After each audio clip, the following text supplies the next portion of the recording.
I'm a lit kid. 5, 4, 3, 2, 1, fire.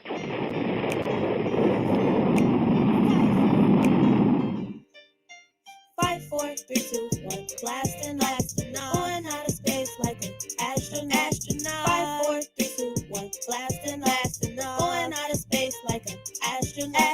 Galaxies, stars, and planets of the universe wanna go to space just like Guion Bluford Jr. Who is Guion Bluford, you ask? Who is that? The first African American to put on a space mask. Whoa! That's right. If you believe it, then it can't come true. Use your imagination. Hold tight. You can't do anything you put your mind to. 5, 4, 3, 2, 1, blasting off. Going out of space like an astronaut. 5, 4, 3, 2, 1, blasting off. Going out of space like an astronaut. Just because it's hard don't mean that you should give up. When you never quit, the only way is up. Just because it's hard don't mean that you should give up. When you never quit, the only way is up.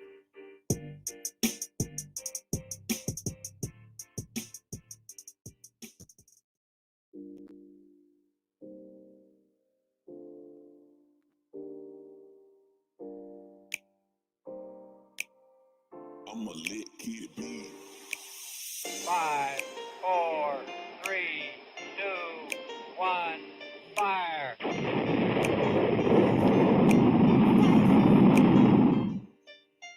5, 4, 3, 2, 1, blasting, going out of space like an astronaut. 5, 4, 3, 2, 1, blasting, going out of space like an astronaut.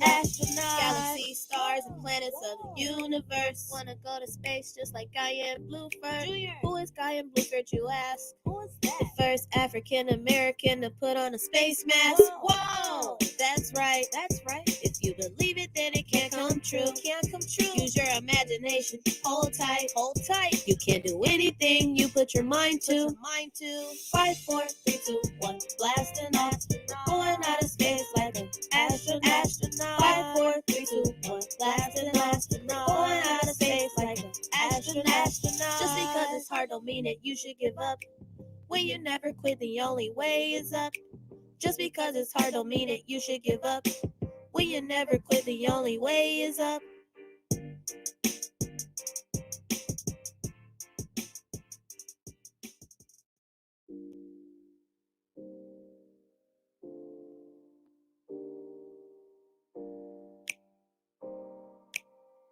I'm a lit kid.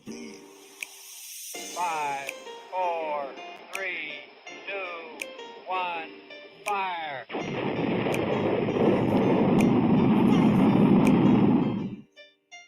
5, 4, 3, 2, 1, blasting, going out of space like an astronaut. 5, 4, 3, 2, 1, blasting, going out of space like an astronaut.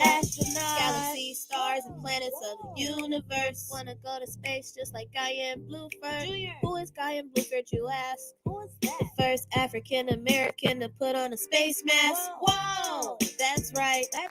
If you believe it, then it can't come true. Use your imagination. Hold tight. You can't do anything you put your mind to. 5, 4, 3, 2, 1, blasting off. Going out of space like an astronaut. 5, 4, 3, 2, 1, blasting off. Going out of space like an astronaut. Just because it's hard don't mean that you should give up. When you never quit, the only way is up. Just because it's hard don't mean that you should give up. When you never quit, the only way is up.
Hi, welcome to National Astronaut Day. We have a terrific group that's come together to bring this program to you. Mommy on the Move, Great Lakes Science Center, NASA Glenn Research Center, Maximum Velocity, Kia Montrose, and big special thanks to Lawrence Sharp. Today, we are celebrating National Astronaut Day, honoring the 60th anniversary of Alan Shepard's historic launch in 1961 to become the first American in space. Today, we'll talk with trailblazers who have reached for the stars, and we will read stories that inspire us to dream big. Joining us to start our celebration are Tierra Haynes, author of The Adventures of Us Getting to Know Dr. Guion Bluford Jr., and Dr. Julian Earls, physicist, former director of NASA Glenn Research Center, and most recently executive at Cleveland State University. We have students from North Ridgeville City Schools to ask questions, and then we are celebrating with Doug Wheelock, engineer, aviator, Army officer, and astronaut. Let me turn it over to you, Tierra Haynes. Good morning, everyone. Thank you so much for joining us. I am Tierra Haynes, author of The Adventures of Us, Getting to Know Dr. Guion Bluford Jr. This book was inspired by my children. Those are my 3 boys on the cover of the book there, and their inspiration to imagine themselves in different positions and to celebrate the accomplishments of the first African American to enter space, which is Dr. Guion Bluford Jr. I hope you all enjoy the reading today, and thank you so much to our other special reader, Dr. Julian Earls, that will be joining as well today. So thank you so much. I hope you enjoy. Good morning. Pleasure to join you, and just give me my marching orders as to when I should start reading the book. I think we're ready for you to read. Thank you so much for being with us. My pleasure. One afternoon, Dre, Devin, and Dallas were waiting for their mom to make lunch. "Mom, we are so hungry. Is lunch ready yet?" Devin asked. "Lunch will be ready soon, boys," Mom said. "Let's play video games until it's time to eat," Dre suggested. "Let's give the video games a break," Dad said. "Play outside, guys. It's a beautiful day. Enjoy some fresh air." "Please, Dad," the boys pleaded in unison. "This isn't up for debate. Go outside and play, have fun," Dad instructed as the boys trudged outside. "What should we do?" Dre wondered aloud. "I know," he finally said. "Let's play basketball." "How about we jump on the trampoline?" Devin suggested. "I want to play astronauts," Dallas said. "Dallas, why do you always want to play astronauts?" asked Devin.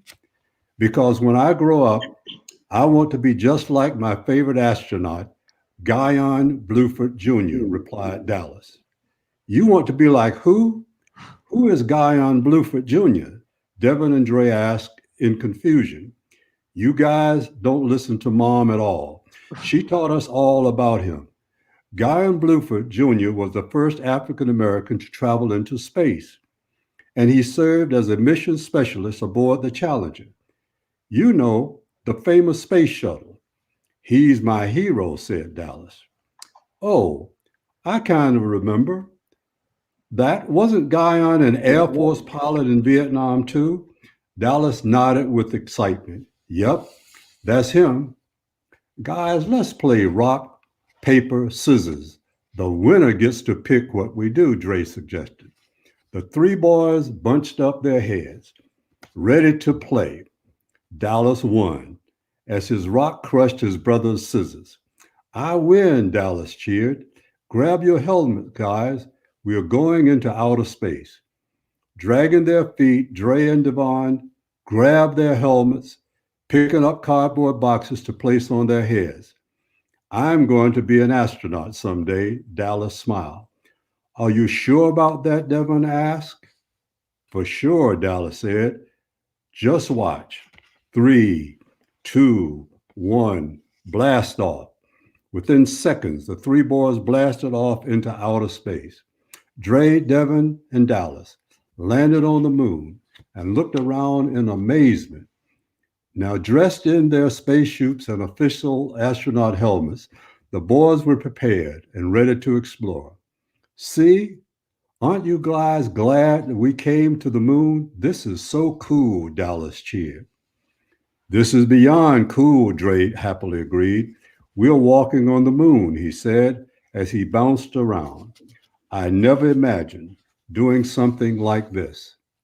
Hello, you three must be our new class of recruits, a man said, appearing from behind a crater.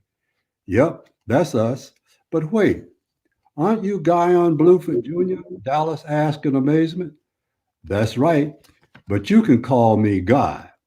Today, I'll be teaching you everything you need to know to become an astronaut. Let's get to work and begin your official astronaut training, Guion said as he led the boys to the training center. Dallas was in awe of Guion. I can't believe we're training with Guion Bluford Jr., Dallas whispered to Dre. He's a legend. He's been inducted into the International Space Hall of Fame, the U.S. Astronaut Hall of Fame, and the National Aviation Hall of Fame. He's like the Michael Jordan of astronauts. Guion chuckled modestly. Thank you for that glowing introduction, Dallas. Becoming an astronaut takes a lot of hard work and dedication. But if you put your minds to it, you three can achieve anything, Guion said. For example, to prepare for my first night launch, we had to switch our circadian rhythm, Guion explained. What's circadian rhythm? Dre asked. It means we had to get used to sleeping in the day and being up at night, Guion explained. But why? Devin chimed in. Well, during the night of our launch, we had to wake up at 10 o'clock. We ate breakfast and suited up. Sleeping during the day and staying up at night guaranteed our bodies were prepared to be alert and aware during the shuttle mission. We put our minds to it and we went for it, even though the adjustment was kind of weird.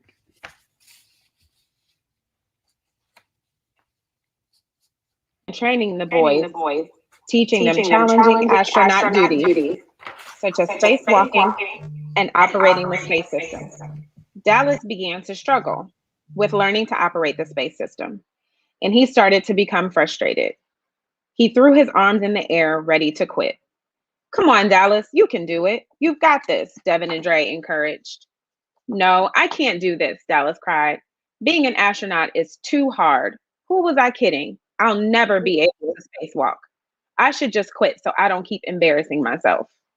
Dallas, we won't let you quit, Dre said, putting his hand on his brother's shoulders.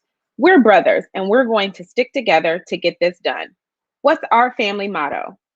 Even through fear, we persevere, the boys shouted in unison. You're right. Thanks for reminding me to believe in myself. Let's do this, Dallas said as he perked up and rejoined training. The boys finished their astronaut training, and Guion rewarded their hard work and determination with a badge of completion. I'm so proud of you, Guion said, and you should be proud of yourselves too. It's always great to see a group complete their training, but it's even better to see you work together to succeed.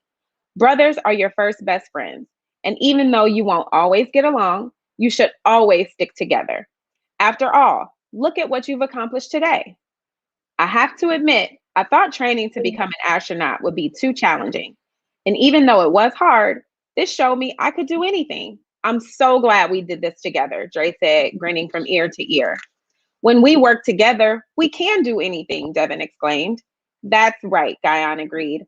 Being an astronaut is extremely hard work, but don't ever let difficulties discourage you from trying. Being an astronaut has given me a new appreciation for the Earth. Our planet is a small ball in a large universe. I didn't recognize that until I saw the Earth from afar. Being an astronaut is a labor of love. And once you travel 2 million miles into space, you want to stay up there forever, Guion added. What was it like when the spaceship took off? Was it scary? Devin asked. It felt exactly like these simulators, except you're really moving. I laughed all the way up. It was such a fun ride. We flew into orbit upside down. It was spectacular, Guion explained.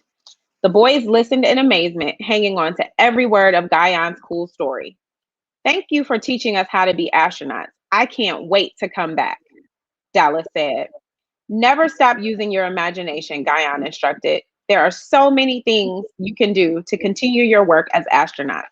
Build airplanes, do crosswords and puzzles, and of course, the most important thing is to earn good grades in school. Mom and Dad always tell us to study hard. I guess they were right, Seven said. The boys arrived home safely, planting their feet on the ground and looking around at their house. They gave each other a high five, feeling overjoyed about their awesome experience into outer space. Hi, boys, Mom said as she approached her three sons. Dallas, your shoe is untied, Mom said, pointing at his laces. Dallas leaned down to tie his shoe, but struggled to finish. Instead of quitting, he looked at his mom and said, I won't let difficulties discourage me from trying. That's a great lesson, Dallas, Dad happily exclaimed in surprise. Dallas smiled. I learned it from my astronaut training today, he said, walking off to join his brothers on the trampoline. Astronaut training? Mom confusedly wondered, shrugging her shoulders.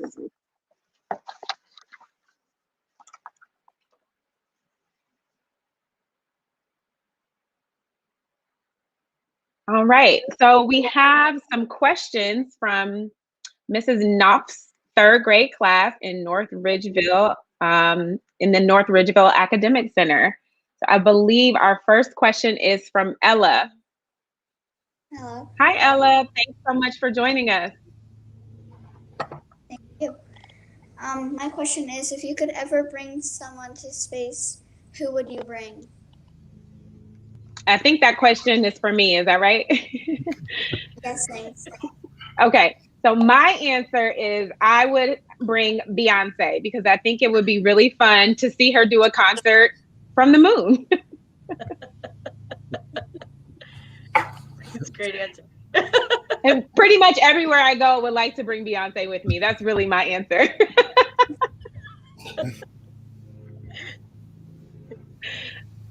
All right, Ella, did you have another question? No. Oh no, I think we have one more question, or is it the same question for Doc? We Okay. have one more question. He couldn't be here to ask his question, but I have his question written down. Okay. It's Max Willis, and great job, Ella. Good job.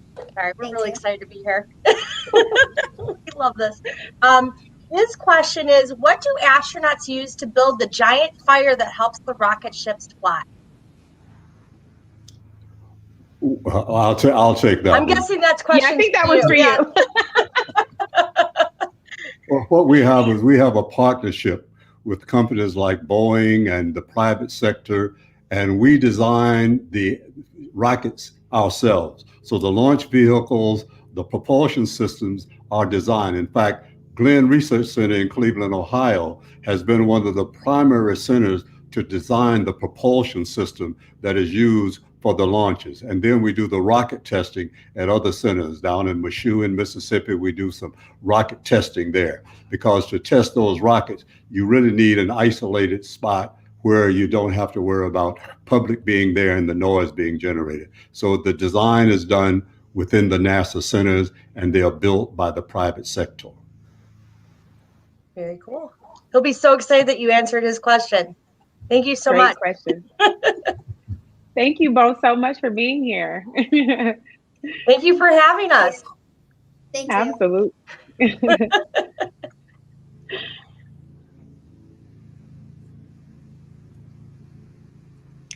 Well, thank you so much, Tierra. Thank you, Julian. You're making our Astronaut Day celebration so special. We are going to transition now to talk to Doug Wheelock. So if everybody holds on one moment, we'll bring out our next speaker. Thank you again. Thank you.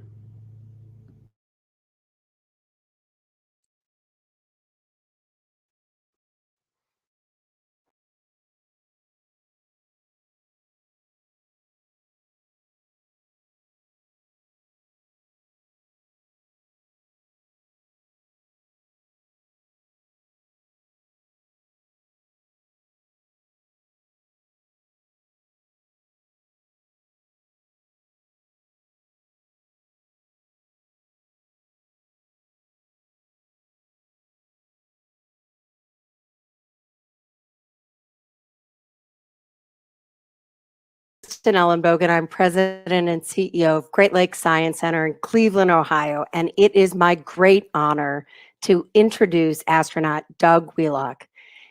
He has flown in space twice, logging 178 days. And during his second flight in space, he became the first Army officer to command the International Space Station. And he became the first person to check in space on Foursquare. In 2019, Colonel Wheelock worked at the Glenn Research Center in the Plumbrook Station, just outside Sandusky. He was working there to test the Orion spacecraft that'll take humans farther into space than they have ever gone before. He's currently working on NASA's human landing system, working with their commercial partners to safely carry astronauts to the surface of the moon and back. Now, I am delighted to say Happy Astronauts Day and happy birthday to you. Thank you so much, Kirsten. I appreciate that. Happy Cinco de Mayo as well for those who celebrate. So it's really great to join you and to celebrate this Astronauts Day for all those that have ever dreamed about exploring the stars and exploring space. And so happy Astronauts Day to everyone. Well, so let's start with that. You know, those who dream about exploring space, let's fitting for your birthday to look back a bit to your childhood. How old were you when you decided you wanted to be an astronaut? So we're not supposed to talk about age, right? It's funny because everybody calls me Wheels at NASA, and now all the younger, I can't even say younger, the early career astronauts call me Papa Wheels now. So I was fortunate enough to kind of span the Apollo missions, and I was a little boy I was in third grade actually when we landed Apollo 11 on the moon. And so it was a huge turning point for me. And I came from a very small town in upstate New York on the west side of the Catskills, kind of a rural community, farming, a lot of farms and apple orchards and dairy farms. And so we were from a very small place in a small school. And my first inkling of course, everyone wanted to be an astronaut when we saw people walking on the moon. But I watched that event and I thought to myself, wow, what it would feel like to be a superhuman, extraordinary person, you know, to be able to explore space and walk on the moon. And I remember going into class that was in the summer, of course, and we went into class. I think we started the early part of August that year, and we had a brand new teacher. And so the first person that really believed in my dream of becoming an astronaut was a teacher. And I went in, her name was Christine West. It was her first year of teaching. And she came to our little school from the big city of Albany, New York, the capital of New York. And she came in and she said, it was her first day teaching, of course. And she said, "Who saw the moon landing?" Of course, I raised my hand. And she said, "One day you could do that too." We all thought, this woman is crazy. She has no idea where she is in this tiny little school. You know, nothing really extraordinary ever came out of this little town, you know. But what I didn't realize at the time, it was a lesson I learned years later from Neil Armstrong, by the way, that I always felt like I was something like this, achieving or something like this, or participating even in space exploration was something sort of extraordinary and out of my reach as a young boy from this small town. And then I had a little life lesson with Neil Armstrong when I asked him about, you know, how he felt as, you know, standing on the moon, and he could stick his thumb out and cover up all of the Earth from the lunar surface, you know.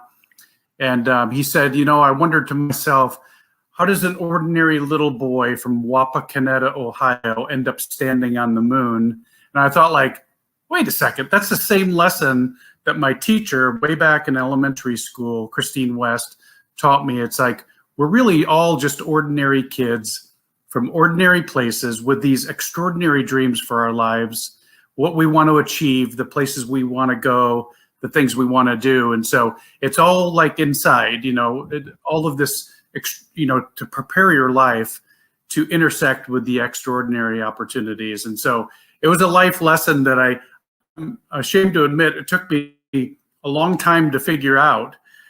And so now my aim is to take this very message to kids of all ages. It's like we're all just ordinary kids from ordinary places looking for our lives to intersect with the extraordinary. And of course, NASA is very good about providing to us, redefining what's possible, in this ordinary world, we can accomplish extraordinary things. So. I love that. Well, and I so appreciate you talking about your teacher, and I know we have a lot of teachers with us for Astronaut Day, but you've also talked about some of the newest generation of astronauts. Can you reflect just a little bit on the kind of pathways you're seeing them take? You said NASA's so good about, making these things possible. What are those pathways you're seeing for the latest generation of astronauts? The latest is, I'm really glad that I was selected when I was. I feel like, I'm trying to run at a sprint to keep up with this digital world that we're in, because I kind of like bridge that gap between sort of the analog, and then when I was in school, high school, is when computers started first coming out. And then I remember when we were developing the space shuttle in the 70s, and I thought to myself, wow, a spaceship with wings. Maybe my dream was to fly. I didn't think I could ever explore space. And so I thought, like, set my dream a little bit lower because I don't think I can get there. Miss West thinks I can, but my teachers think I can, but I just wanted to fly. And then I saw a spaceship with wings, and I thought to myself, wow, what an amazing world we live in, So in that time, and of course the space shuttle like inspired a generation and a half or 2 generations of scientists and engineers and test pilots and all different areas of the STEM fields, science, technology, engineering, and math. And I think this new wave that we have coming with Artemis going back to the moon, and now our telescope tightening the focus on Mars, and you saw we have a helicopter on Mars now, Right. So which I think to myself, when I was a kid, we always had the saying, when you were given a simple task and you didn't get around to it or something. It's like, we could put a human on the moon, but we can't do, and then fill in the blank, Yeah.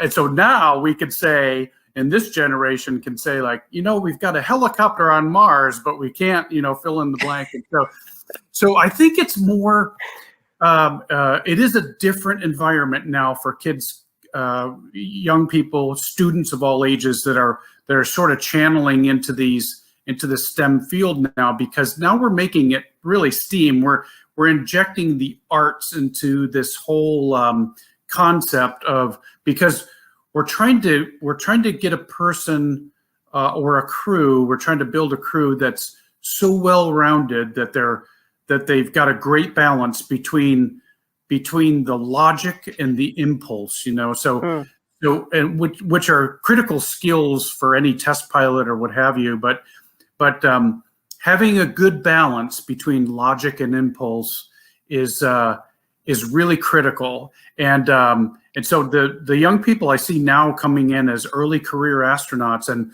those working at NASA in all the STEM fields, and to prepare our rockets, and actually the arts and graphic design and cockpit layout and hand controllers, human factors for hand controllers. So that's where we're infusing the arts into our engineer-built rockets and things like that. So now we're making it actually a pleasure to fly, and very very intuitive, because because now we're incorporating it, how people actually think and solve problems and think on their feet. And so it's a very exciting time, and I'm trying to keep pace with these younger early career astronauts now to try to learn from them. And so I do see them tracking in the similar type STEM fields, but now we're seeing psychology, like human factors in human performance in psychology and in physiology, kind of fusing into the STEM fields now, because they're inseparable. They kind of go hand in hand, and so we're seeing a broader spectrum of talent and skill sets coming in. So. Oh, I love that. Well, and if you look back, right, today's Astronaut Day, we're looking back at the remarkable first human space flight for an American of Alan Shephard. Your experiences in space were around 50 years later, and now you've worked on Orion, the spacecraft that will land the first woman and the first person of color on the moon, and eventually our efforts to take humans to Mars. So when you think about that timeline from Shephard to you, now to the Artemis program, how has the experience of what it is to be an astronaut changed? It's really amazing to watch. In my own personal development, I've found that being an astronaut is not a profession. It's kind of hard to help people learn this when they first come into the office. It was hard for me to learn because I showed up, I had my brand new blue flight suit, and I was like, "Where's my rocket? I'm ready to go," And it took me 9 years to get my first flight into space. And even then, when I strapped into that space shuttle, I thought, like, I wonder if I've studied enough, if I've learned enough about myself, about teamwork, about all these different facets of exploring space. I sort of fell into the background to sort of like with my own thinking about my skills and myself and how to develop into a more of a team concept. And so that's really hard for some of us to learn, because it's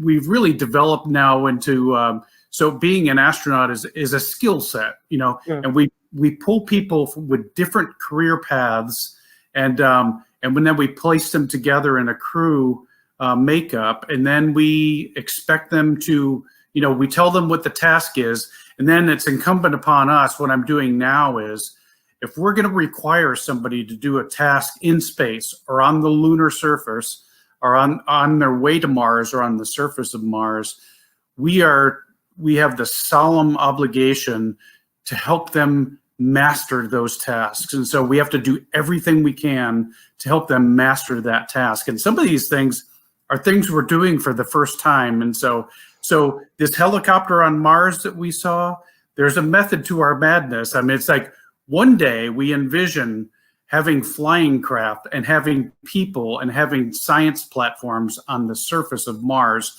which seems, I'm hoping in the next 50 years, hopefully in my lifetime, we see people walking on Mars, and it's going to be very, very exciting. And it's probably one of our children in our classrooms today. So I was selected when I was in my 30s as an astronaut. And normally we select astronauts sort of like mid-30s, and so that means if we really see ourselves walking on Mars in 20 years, 25 years, even if it's 30 years from now, that means those kids are somewhere in our classrooms, somewhere between, the ages of 5 and 20, probably somewhere in there, are our first Martian walkers, the first people to walk on Mars. And I'm thinking to myself, and I think about that every time I talk to our children, every time I'm in the classroom, it's like, I wonder if that first person on Mars is somewhere in this audience, And so we take that very seriously at NASA, and that's really part of our mission. We're trying to inspire those people that are going to be those Martian explorers. Unfortunately, Papa Wheels will probably be a little bit too old, but I hope to be in a rocking chair somewhere with a glass of tea or something, watching our first Martian walkers. So we're very excited about that. Oh, that's so inspiring. Well, I know that I'm not the only one that's going to want to continue to follow your inspirational work and all of your thoughtful perspective you bring to this. If you want to keep watching Doug's exciting work, you can find him on Instagram or on Twitter as astro_wheels. And of course, you can find more of Great Lakes Science Center's programs like this on our YouTube channel or on our website, greatscience.com. Thank you for joining us for Astronauts Day.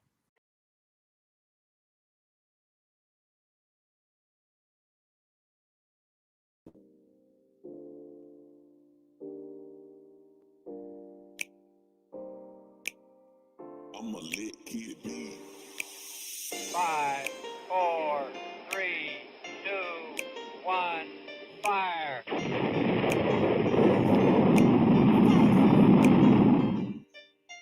5, 4, 3, 2, 1, blasting off. Going out of space like an astronaut. 5, 4, 3, 2, 1, blasting off. Going out of space like an astronaut. Galaxies, stars, and planets of the universe. Wanna go to space just like Guion Bluford Jr. Who is Guion Bluford, you ask? Who is that? The first African American to put on a space mask. Whoa! That's right. If you believe it, then it can't come true. Use your imagination. Hold tight. You can do anything you put your mind to. 5, 4, 3, 2, 1, blasting off. Going out of space like an astronaut. 5, 4, 3, 2, 1, blasting off. Going out of space like an astronaut. Just because it's hard don't mean that you should give up. When you never quit, the only way is up. Just because it's hard don't mean that you should give up. When you never quit, the only way is up.